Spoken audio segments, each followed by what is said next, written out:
সৰভোগত তিনিদিনীয়া লোকগীতৰ কৰ্মশালাৰ সফল সামৰণি। সৰভোগৰ বৰনগৰ সমন্বয় সংঘ আৰু পুথিভঁৰালৰ উদ্যোগত বৰনগৰ ছোৱালী উচ্চতৰ মাধ্যমিক বিদ্যালয়ত যোৱা 15 জুলাইৰ পৰা আয়োজিত তিনিদিনীয়া লোকগীতৰ কৰ্মশালাৰ আজি সামৰণি পৰে। কৰ্মশালাটিত তিনিটা দিনতে মুখ্য প্ৰশিক্ষক হিচাপে উপস্থিত আছিল লোকগীতৰ বিশিষ্ট শিল্পী বসন্ত পাটগিৰি। সৰভোগৰ বৰনগৰ ছোৱালী উচ্চতৰ মাধ্যমিক বিদ্যালয়ত অনুষ্ঠিত কৰ্মশালাৰ সামৰণি অনুষ্ঠানত বৰনগৰ সমন্বয় সংঘ আৰু পুথিভঁৰালৰ সভাপতি কৰুণাকান্ত দাস, সম্পাদক নিকুঞ্জ মজুমদাৰ, বৰনগৰ মহাবিদ্যালয়ৰ উপাধ্যক্ষ ৰেজাউল কৰিম আহমেদ, বিশিষ্ট সমাজকৰ্মী হৰিকিষণ মাহেশ্বৰী, লোকগীতৰ অনাতাঁৰ শিল্পী জয়ন্তী দাস, শিল্পী হৃদয় চৌধুৰী, বৰনগৰ সমন্বয় সংঘ আৰু পুথিভঁৰালৰ উপসভাপতি আনন্দ কাকতি প্ৰমুখ্যে বহু বিশিষ্ট ব্যক্তি উপস্থিত থাকে। সামৰণি অনুষ্ঠানত মুখ্য প্ৰশিক্ষকৰ লগতে সহ প্ৰশিক্ষক আৰু কৰ্মশালাত অংশগ্ৰহণ কৰা ছাত্ৰ ছাত্ৰীক একোখনকৈ মানপত্ৰ প্ৰদান কৰে আয়োজকসকলে।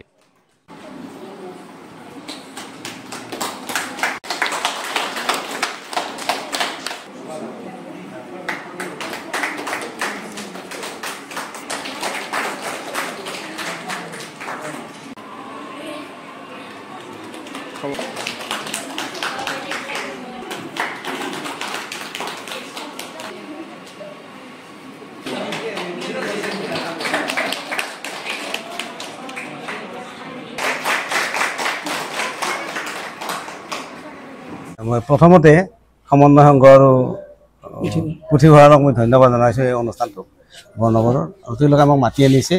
আমি খুবেই ভাল পাইছোঁ। আৰু ল'ৰা ছোৱালীখিনিক আমি কেৱল এটা পিকুলাৰ এটা লোকগীতৰ ওপৰত দিয়া নাই, বিভিন্ন লোকসংগীত আমি ব্যৱহাৰ কৰিছোঁ আৰু আমাৰ পৰিৱেশৰ গীতো আমি ব্যৱহাৰ কৰিছোঁ। ইয়াত গোৱালপৰীয়া লোকগীত কৰিছোঁ, কামৰূপীয়া লোকগীত কৰিছোঁ, আৰু আমি আমাৰ ওচৰৰে দৰঙীয়া যিটো নাঙেলী গীত, এই নাঙেলী গীতো আমি এটা ইয়াত প্ৰশিক্ষণ দিছোঁ। বাকী মই ল'ৰা ছোৱালীখিনি ভাল লাগিছে, প্ৰায় ল'ৰা ছোৱালীখিনি গানখিনি ল'ব পাৰিছে। আৰু আমি ভাবোঁ যে পৰৱৰ্তী সময়ত যদি আৰু এনেধৰণৰ কিছু প্ৰশিক্ষণ দিয়া যায় বা মাহত যদি এদিন হ'লেও ইয়াত মানে ঠিক তেনেকৈ কৰা যায়, ই বহুত ল'ৰা ছোৱালীৰ কাৰণে বহুত উপকাৰত আহিব।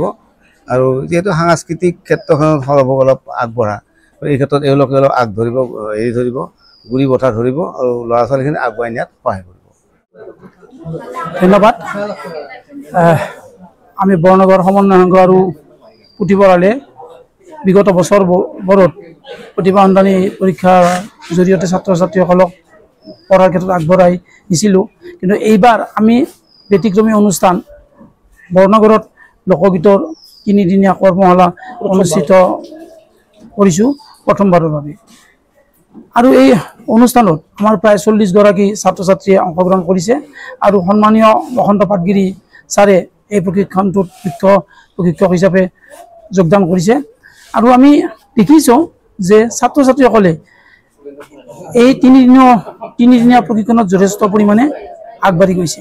আৰু আমি আশা ৰাখিম ভৱিষ্যতেও এনেকুৱা প্ৰশিক্ষণত আমি অনুষ্ঠিত কৰি আমি ছাত্ৰ ছাত্ৰীসকলক লগতে শিক্ষাৰ লগতে সংস্কৃতিৰ দিশত আগবঢ়াই নিব পাৰিম বুলি আমাৰ দৃঢ় বিশ্বাস।